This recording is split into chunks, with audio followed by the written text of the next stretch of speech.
Well, welcome to the Business Spotlight series. My name is Dan O'Brien. I'm a senior partner here at Action Coach in Central Texas. And today I am joined by Dr. Jess Garza, who is the owner of Ultier. Very excited to be jumping into some conversation. Dr. Jess here has a wonderful, list of credentials and things that she's been a part of in her journey. So I'm excited to kind of, dive into some conversation around that, around the journey into owning a business and entrepreneurship, that sort of thing. So thank you so much for being here. I'm Yeah, gonna, just take a minute. I'm gonna hand it over to you, and if you would, why don't you give us just a, high level view of your background and tell us a little bit about what Altier is. yeah. So, Dr. Jess Garza, a little bit about my background. I have a PhD in performance psychology. I have a master's in mental health counseling, another master's in sport and exercise psychology, and then lots of certifications thereafter. I'm a licensed counselor here in Austin, Texas, in the state of Texas, and then also in Arizona. I am also a PMP, which is a project management professional. I am a national certified counselor and a certified mental performance coach as well. What does that mean? I help people get to their fullest potential. I look not just within athletes, that's a lot of my population, but also within the tactical populations. So soldiers, military, firefighters, first responders, police officers, and then also working with business professionals as well from the C-suite level, helping them elevate their performance, helping them with leadership skills, emotional intelligence, and mental readiness. That is absolutely incredible. I am just like blown away by the amount of education that you have. Um, uh, just totally fantastic. And the topic of, let's just say human performance in general, Yeah. from, any aspect of that is just like super intriguing, I guess, for me personally. Um, if you could kind of talk to us a little bit about what does that look like, if whether it's an athlete or a C-suite executive, or some of your the clientele that you work with, what does it look like to kind of start that process, and some of the areas that um, y'all have been able to help guide an individual through to achieve kind of peak performance? Yeah. Processes in like the career to develop to here, and then what that looks like when I'm working with the client. Let's work with the what it looks like with the client and such first. I want to kind of get a really good picture of the Yeah. business, and then we can kind of take a step back and talk about that journey of how did you get here, what did that look like, and things like that. But I want to make sure that, for the audience, kind of layering back a little bit on what the business looks like and how you all work with clients. Yeah. So typically right now we are all referral. We haven't done any marketing whatsoever, which has been pretty darn incredible. And we are super busy, which is great. Still always willing to take on more. But when an athlete or a C-suite executive or someone from the tactical population reaches out, it's usually because they either are two different ways. One of them, they'll come, there's an issue at hand. So it could be like a mental block, or they've lost a skill, or they're just in their head and can't get out of it, starting to have some doubt and inconsistency in performances. Um, then there's other ones that are, I have Olympians that I'm working with too, and they are wanting to stay at that really high level. And so we're getting ready to go into qualification year. Olympics are next year. And so those ones are wanting to make sure that they're at the top and stay at the top, and how they can make sure to get to that spot at the Olympics for next year. From the C-suite level, we'll have people coming in who are just stepping into either a new role in the C-suite level, or they're really understanding more of the humanization and social competency aspect of the work environment and developing different cultural aspects too. And so really more employee engagement and productivity and work-life balance is usually with the organizations. Oh, that's so cool. So let's take that step back. Let's talk about, what drew you to, this line of work. Let's start there, just kind of at the very beginning of the journey of, what interested you in this industry, in this line of work, and working with the type of clientele that you currently work with. What drew you to that? Like what did that journey, part of the journey, look like for you? I was a head case as a gymnast. I was an athlete. I was a really competitive gymnast and a competitive soccer player. Played soccer in college at Grand Canyon University. And as a gymnast, I would have mental blocks left and right. I was scared of doing some of the skills, even though I was at a high level. I still had that hesitation where I could have been better had I had someone like me, but this wasn't popular back then in the day. And not like our parents or, any parent at that point knew what to do, because it's usually you went to counseling, and counseling was like really bad things that were going on. At least that was the stigma behind it. I was a sophomore in high school, and there was like this little paragraph that said sports psychology and kind of gave a little highlight, like maybe 2 to 3 sentences of what it was. And I'm like, oh, that's it. That's what I'm doing for the rest of my life. So I knew my sophomore year in high school what I was going to do, what I was going to be forever. And then when I got to college, because I already knew, I started to select schools that I could play a sport in college and be able to seek that track. So at the time, sports psychology wasn't still a big thing, even when I was in college. And so they had told us to go and get your mental health counseling degree first, because that's your backup. I had no desire to really work in the counseling field. I wanted to look at what was right about people and how to elevate them versus putting people in a box and labeling. Because what I started to notice was people would say, I'm suffering from, or not that they aren't depressed and not that they don't have PTSD. Those are all real things. But then they become a crutch that I can't do things, because they start to identify just as that rather than experiencing symptoms of it and learning ways to cope with it. So I really looked at wanting to elevate people. I only wanted to work with athletes at the time. And during my mental health counseling program, I was working in the jail systems with DUI, substance abuse, domestic violence, sexual abuse cases. And it just felt heavy. Not that other things aren't heavy, but it just got too much. I was pregnant with my daughter at the time too, listening to a lot of sexual abuse cases. And the more that I started to show, the more that the inmates would start to talk even more graphic. I'm like, I can't, I'm going to be sitting in the cell next to them if I keep staying in here. So I got super jaded fast. And I had a professor that was like, you should go work with the military. I'm like, oh, hell no. Like, no, thank you. I have no desire to work with the military. I just want athletes. He submitted my resume in working with the military, and I got a call. And a week later, I'm heading to West Point.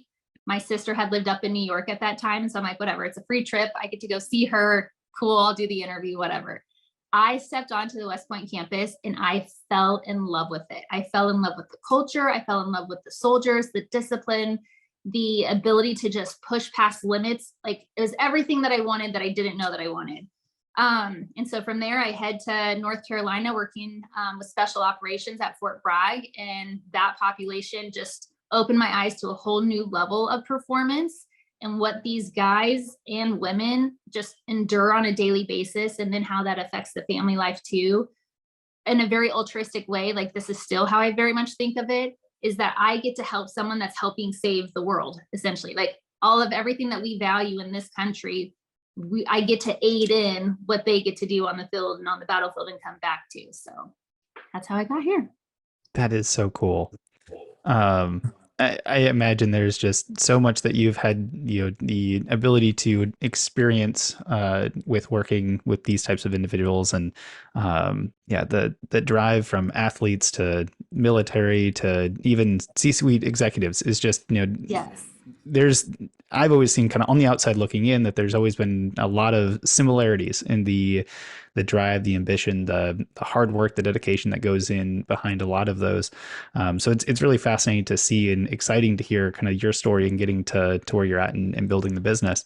So I'm curious, as you kind of went through this journey, was there a point where working for yourself and creating your own business became the path versus, having, an opportunity to work for somebody else or something like that? Did it even exist at that point, or was it, born out of necessity? What did that piece look like for you?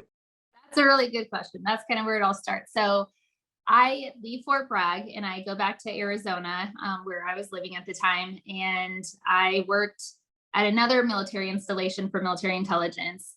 And at that time, I'd been there already for 5 years. And my husband at the time was like, I don't know if I want to keep doing this. He was an interrogator. I'm the psych on in the same program. So that ended up not working out, because that ended up shifting into a new paradigm as well.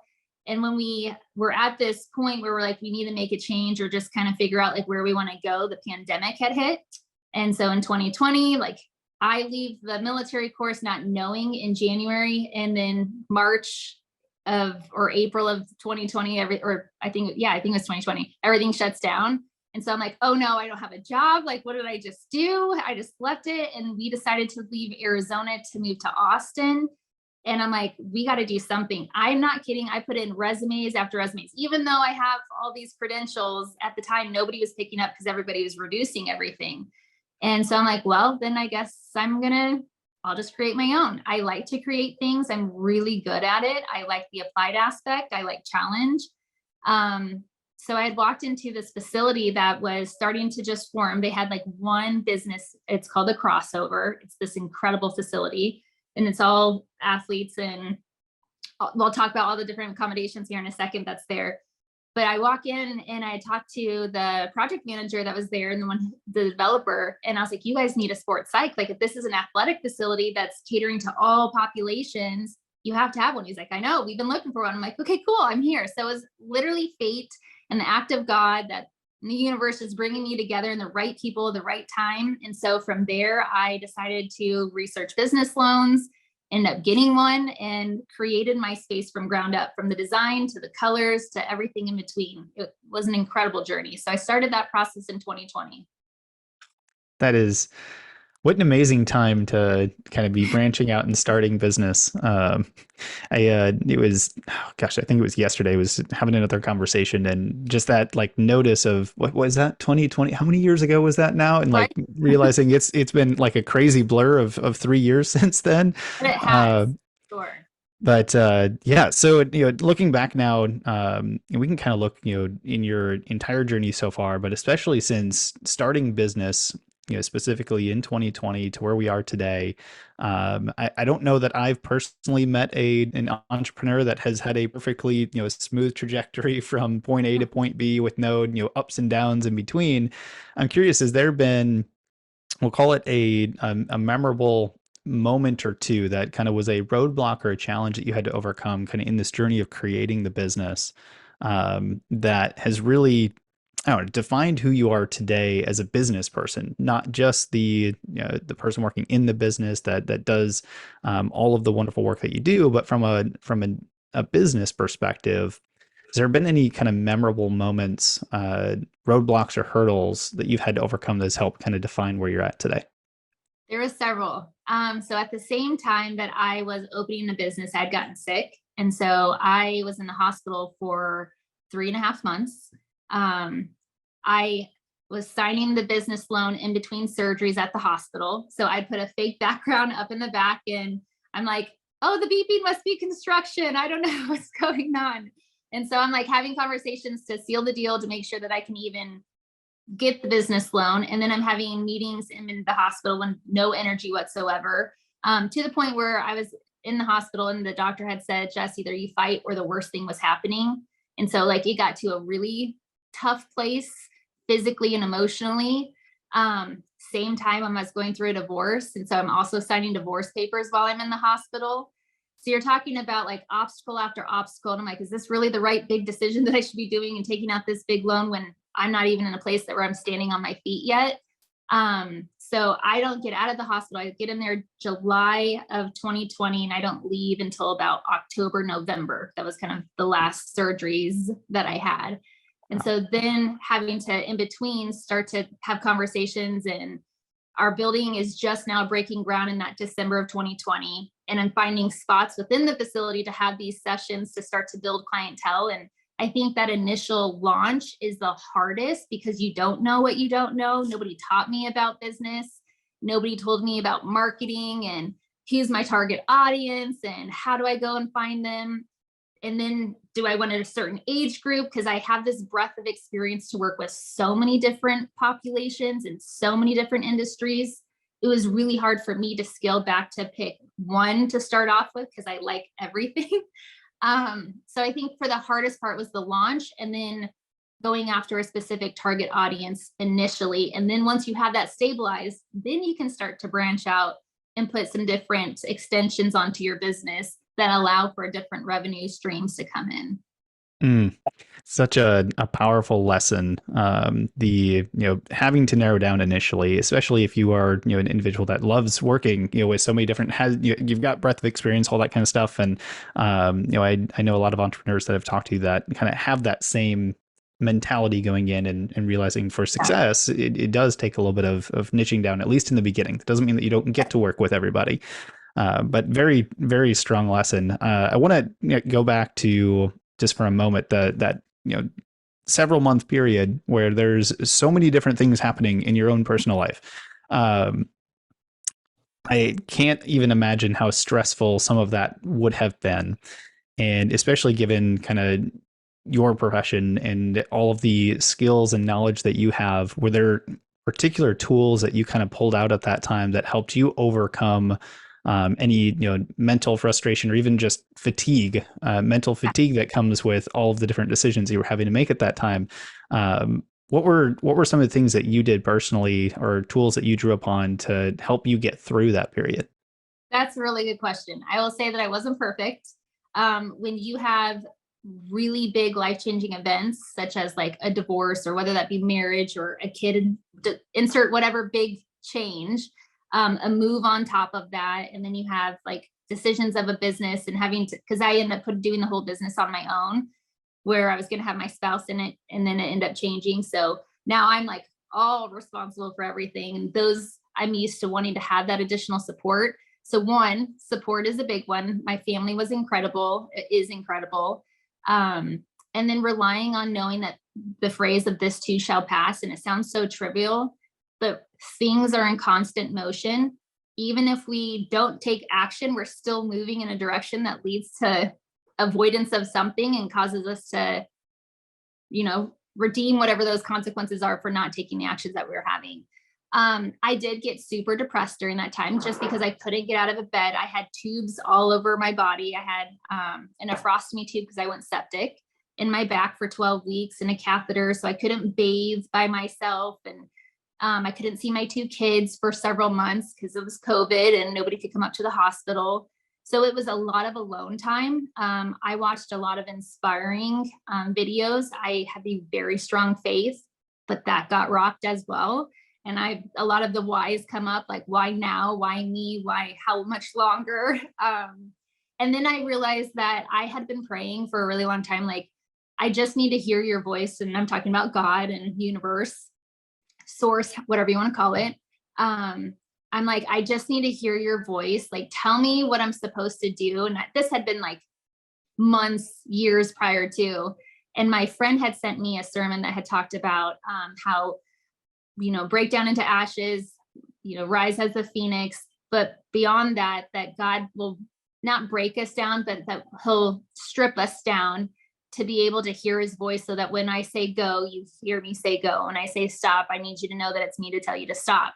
And I'm like, oh my gosh, I totally get it. But you didn't have to go to this level of extreme. So like, as soon as it just like revived me like crazy, because I understood the connection of where I was at and what was going on and where I was going. And that everything that had led up to the business, because financially, being out of work during that COVID period, I wasn't making income. So there probably shouldn't have been a way that I hadn't even gotten this loan. So everything was by divine connection. I just happened to walk into this place and everything is going smoothly as much as possible, besides the surgery stuff. But even then, that I think was divine in its way to put me to rest, to not keep moving, because I like to move a lot. And so it was like, nope, I need you just to sit still and let me put the pieces together. And so that waiting period of trusting was what kept me together the most. And since then, like, the most miraculous, magical manifestation, whatever you want to call it, has happened. And it's been a wild ride to be on, but the most incredible journey, because I've gotten to inspire so many athletes and so many executives and so many tactical populations that it doesn't stop. And that's really what the investment of this company is for. Oh man, that is so cool. So you get through all of the challenge, move into let's say it started 2021 now. Now we're fast forwarding kind of between the next 2 years. We're in 2023 now. How is the business growth looked over the past 2 years as you've broken ground? Now you've kind of got things up and running, starting to grow. How has the last 2 years gone, and what does that look like kind of in that journey along the way? So we started off working with a lot more hockey players, because there's an ice rink in our facility. So the crossover has just about anything that you can think of from a parent aspect. You have 2 ice rinks that are in there. So we have Olympic skaters all the way down to rec skaters. You have an indoor soccer field, so you have lacrosse and indoor soccer. You have taekwondo that's in there, and you have kids that are on the USA team that are highly competitive taekwondo athletes. You have professional dancers in the studios. We have two different gyms. One that is more, it's called D1. They have conditioning, and then there's this Truth that's a family fitness kind of gym, and then a physical fitness center, and then I'm your only sports psych. So it just, and then a vessel bar that works on like the IV bars and, you know, rejuvenation kind of thing. So the growth that like has happened, I'm right up front in the facility. So it's been nice that people can just walk by and like, they're interested, they're curious. And it's the first mind gym in the state of Texas, and I would say in the US from a commercial aspect.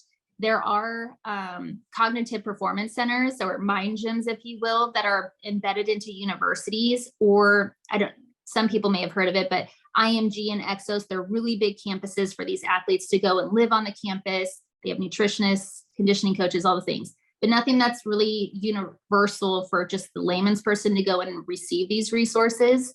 So when I started to create the concept, I'm like, we're waiting till people, athletes, to get to college level or to the pros to get these type of access to understand self-awareness, how to regulate their emotions, how to push past their limits, and how to stay focused on the field. But we expect these kids, I mean, if you're on a sideline on a soccer game, these parents get super intense. And I would be lying if I wasn't one of them at one point that I did it to my own kids. And you're sitting there expecting them to focus when we as adults have hard times to focus. And so it was nice to be able to open this up to the general population, to have the same cool, sexy toys as the Olympic Training Center, as these college performance centers. And then these kids get to have the same cool training as the same people that I do with like the Olympic level. And so to them, it's like, oh my gosh, I get to do everything that they're doing. Like, yes, buddy, like this is you being able to learn to master your mind the same way that they do. And so it's been incredible to watch. Man, that just gets me so excited and like so jealous at the same time that, this didn't really exist, 10-ish years ago when I was No, competing in college. And right? I didn't even have some of this in college. It's like, this sounds just awesome. Yes. Oh my gosh, I love it. I mean, we talk about a lot of like vision training. That was something that I had no idea about. Like I knew that I had a lack of vision and had to wear contacts when I played, but we're talking about even just like convergence of your eyes, when your eyes start to like focus on an object. So if I was a football player, catching the football player, but my eyes might be doing this. And so I could get more cognitive fatigue, tired, and headaches. And you just think that you're just dehydrated or working out, but really it's your eyes not being able to focus on the object. Or I might be slower on my right side. That's because my right eye muscle is weaker and slower. So we do a lot of eye muscle training to be able to have quicker reaction time, extending peripheral vision, depth perception, quick decision-making skills. And we have all these different vision boards too that the kids get to play. So it's more gamified, and they're just training within their sport. Awesome goggles that manipulate where they're looking, and it's incredible. And they see an instant change. So it's a nice quick buy-in for them to feel it, while, because in my center, it is not like your typical like it's not counseling. Because I have the background, we use a lot of those skills in it. However, it's all applied work. So we'll learn a concept for like 10, 15 minutes, and then we go straight to the floor into the gym, and they apply it within the context of their sport. So we have like synthetic ice in our space. We have like catching. Our center has at the crossover, what is it, batting cages. So we'll go upstairs and like be in the cages with the guys and the gals doing that type of work.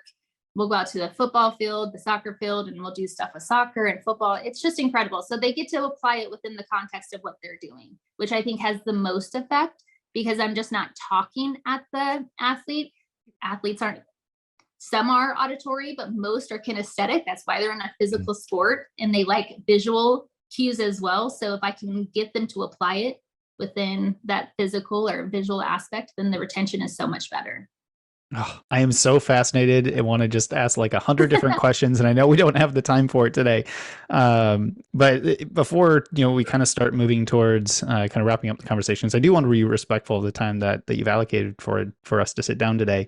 So taking some of these examples and ways that you're applying with athletes, I'm curious, how do you translate that to the C-level executive, those that are in business that maybe don't have as much of the physical demands as an Yeah. athlete might, but clearly have a lot of the same, rapid, decision making type of capability. What does that look like when transitioning to that type of a client? So, because my background working with military intelligence and a lot of the special operations, I got trained on body language and eye dilation and micro expressions and linguistics. So, a lot with the C suite is phraseology, and I'm looking at the tempo of their rate of speech. I'm looking at indicators that can lead to arts of deception. I'm looking at if there's incongruencies between what they're saying and what their body's doing. And then, not that that's a clear indication, but it is an indicator that there might be something going on. So asking more follow-on questions.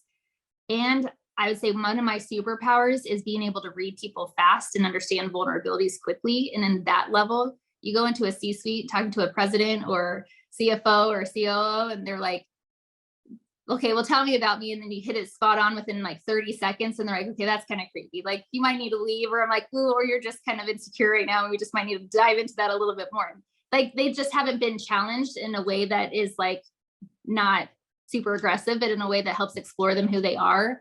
And so we have a little bit more fun on like personality traits and linguistics and helping them understand what is being effective to what they're trying to accomplish. And so bringing it back to their bottom line, usually, which is revenue, but also understanding for a lot of these women and men in those roles, work-life balance is another big thing too. And so understanding what that's looking long-term wise of what their objective is and how that's going to be created. Oh, man, that just sounds like a lot of work to continue to grow and be changed as a business owner or executive, but incredibly impactful, and that is just so cool to see. Well, I do want to be, again, respectful of our time here. I've Yeah. got so many other questions I'd love to ask, and maybe we'll have to do a follow up sometime. But outside of that, before we kind of wrap up with the final question, I'd love to round out these conversations on. For the audience, where can they go to find out more information? Can they follow you or connect with you on certain platforms, anything like that? Where is the best way to direct folks to find out more information and stay in connection? So best way to connect is our website, www.ultier.com. And platforms to connect would be Instagram. You can tag us at Ultier TX and at Dr. Jess Garza. Those would be the best to communicate. Beautiful. And for those that are watching, when we wrap up here, yes, wait till we wrap up. Go down to the link below, or the links will be in the description of the video and everything below. So make sure that you go and take a look at that, connect, follow all of that, check out the information. Some really cool stuff here. Very excited as an individual that was in collegiate athletes and studied psychology and thought I might go down a quasi similar path, which not even close. I personally find this stuff super fascinating, so I'm excited to continue to follow and learn here personally, and I encourage the audience to do the same. But as we wrap up, I'd like to ask you kind of one final question, and that is, what is most inspiring to you today? Ooh, that's a good one. Most inspiring, I'd probably see or say the athletes that I'm working with, when you get to see the change, it drives you so much more to want to reach more people, knowing that that's not just going to end at them, or that they're going to carry these skills on for a lifetime, because they're life skills. We put them into sport context, but these are things that they're going to be able to take for a lifetime and be able to translate and change people just by having a conversation with. And so what inspires me most is the conversations that I get to have with these athletes and people I work with. Beautiful. Well, Dr. Jess, I appreciate you taking the time to be here today. It's been a true, genuine pleasure. And I know I've said it before, but if we had an extra 2 hours to just chat, I'm sure there would be a ton of stuff that we could continue to uncover and have some fun with. But I appreciate you sharing the story of how you've gotten to where you are today, some of the things that you do with your clientele, both from an athletic standpoint, but all the way up into what it means in business in the real world and working with executives and things like that. So greatly appreciate it, and appreciate your time being here with us today. Thank you so much.